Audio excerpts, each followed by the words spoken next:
सुप्रभातम विद्यार्थियों। आज हम सदैव पुरतो निदेहि चरणम चतुर्थ अध्याय की द्वितीय अनुवृत्ति में अवबोधन कार्य करने जा रहे हैं।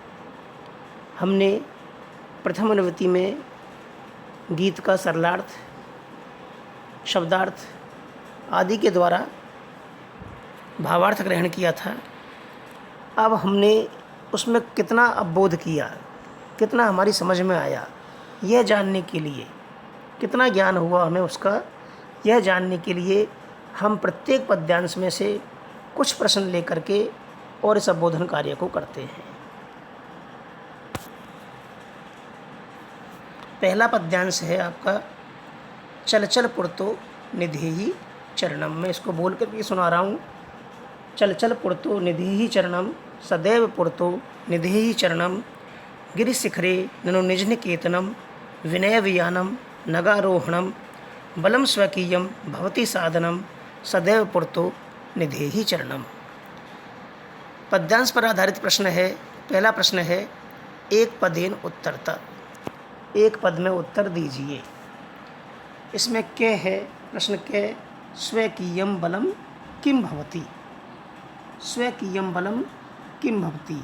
तो जैसा कि पद्यांश में आया है, बलम स्वकीयम भवति साधनम। उत्तर क्या बनेगा? साधनम। एक पद में उत्तर देना है, साधनम। दूसरा प्रश्न है पूर्ण वाक्येन उत्तरतः। पूरे वाक्य में उत्तर दीजिए। प्रश्न ख है, ऊपर से क्रम चला आ रहा है, यानम बिना किम कुरु। यानम बिना किम कुरु। पूरे वाक्य में उत्तर देना है। पद्यांश में लाइन आई है विनय वियानम नगारोहणम। उत्तर बनता है बिना यानम या यानम बिना एव नगारोहणम।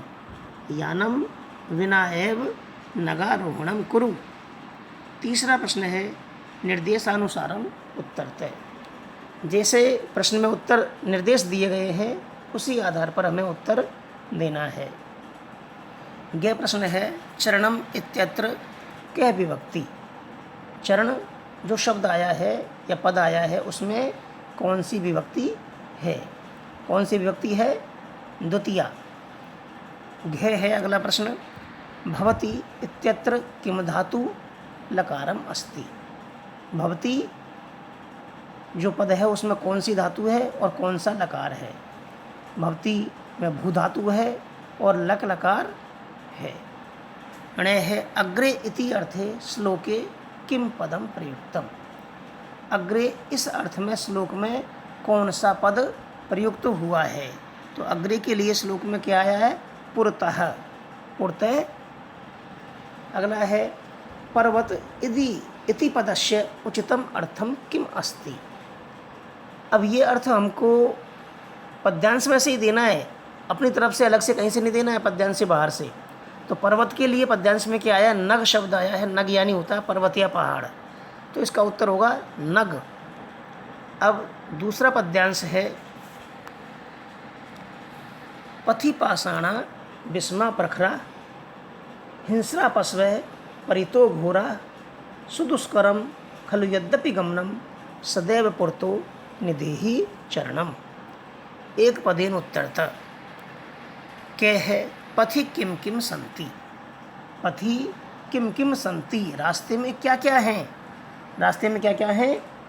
विस्मा प्रखरा पाषाणा। ये विस्मा प्रखरा पाषाणा तीनों ही पद लिखने पड़ेंगे। हालांकि एक पद आप समझ जाओ कि एक पद में उत्तर देना तो एक पद से काम चल जाएगा, एक पद से काम नहीं चलेगा, क्योंकि ये इसके विशेषण हैं। इसलिए विस्मा प्रखरा पाषाणा तीनों पद ही एक पद के रूप में ही आएंगे। दूसरा प्रश्न है पूर्ण वाक्येन उत्तरतः। गमनम सुदुष्करम सति किम करणीयम। गमनम सुदुष्करणम सति किम करणीयम। गमन को सुदुष्कर बनाने के लिए क्या करना चाहिए, क्या करें?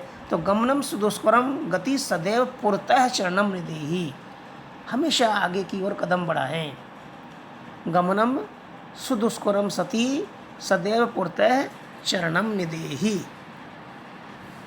तीसरा प्रश्न है निर्देशानुसारम उत्तरतः। यह है पथि इत्यत्र का विभक्ति। पथि जो पद आया है उसमें कौन सी विभक्ति है? सप्तमी विभक्ति। घ है यद्यपि इत्यत्र संधि विच्छेद विधेय। यद्यपि पद का संधि विच्छेद कीजिए। यदि प्लस अपि, मैं पहले भी बता चुका हूँ पाठ पढ़ाते समय भी। अणय है घोरा हिंस्रा इति कस्य पदस्य विशेषणम। घोरा हिंस्रा इति कस्य पदस्य विशेषणम। यहाँ पर आया है हिंसा पशव परितो घोरा। तो घोरा हिंस्रा इति कस्य पदस्य विशेषणम, पशव का विशेषण है।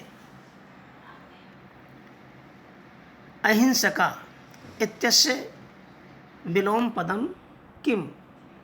अहिंसका, इसका विलोम पद पद्यांश में क्या आया है? हिंस्रा। क्या आया? हिंस्रा। अगला पद है, अगला पद्यांश है जही ही भीतिम भज भज शक्तिम विधेहि राष्ट्रे तथा अनुरक्तिम कुरु कुरु सततम भेस्मरणम सदैव पुरतो निधेहि चरणम। एक पदेन उत्तरत कस्मिन अनुरक्तिम विधेय। कस्मिन अनुरक्तिम विधेय, किसमें प्रेम करना रखना चाहिए? राष्ट्रीय। किसमें? राष्ट्रीय। अपने देश से प्रेम, अपने देश में राष्ट्र के प्रति प्रेम। तो उत्तर क्या होगा? राष्ट्रीय। पूर्ण वाक्येन उत्तरत, पूरे वाक्य में उत्तर दीजिए। जही का, जही का क्या छोड़ देना चाहिए, मैं क्या त्यागना चाहिए? जही भीतिम, भय त्याग देना चाहिए। अपने मन में जो भय है उसको निकाल दो। जही भीतिम। तीसरा प्रश्न है निर्देशानुसारम उत्तरतः। निर्देश के अनुसार उत्तर दीजिए। तथा अनुरक्तिम इत्यत्र संधि विच्छेद विधेय। तथानुरक्तिम का संधि विच्छेद आपको लिखना है। पढ़ाते समय मैंने बताया था तथा प्लस अनुरक्तिम, क्या संधि विच्छेद होगा? तथा प्लस अनुरक्तिम। घ है कुरु इत्यत्र का धातु। कुरु में कौन सी धातु है? क्री धातु है। कौन सी? क्री। विधेहि अस्मिन क्रियापदे के लकार है। विधेहि अस्मिन पदे क्रियापदे के लकार है। कौन सा लकार है? विधिलिंग लकार है। कौन सा? विधिलिंग। अगला है त्यागम कुर्यात इत्यर्थे श्लोके किम क्रियापदम प्रयुक्त। त्यागम कुर्यात, तो ध्यान से पढ़िए कि जही ही भीतिम भजभज शक्तिम विधेहि राष्ट्रीय तथा अनुरक्तिम कुरु कुरु सत्यम ध्येय स्मरणम। तो इसके लिए कौन सा क्या आएगा कि त्यागम कुर्यात इत्यर्थे श्लोके किम क्रियापदम प्रयुक्तम। इसका उत्तर आप खुद ढूंढ के लिखना। क्या बताऊं? चलो, इसका उत्तर होगा जही ही। क्या होगा?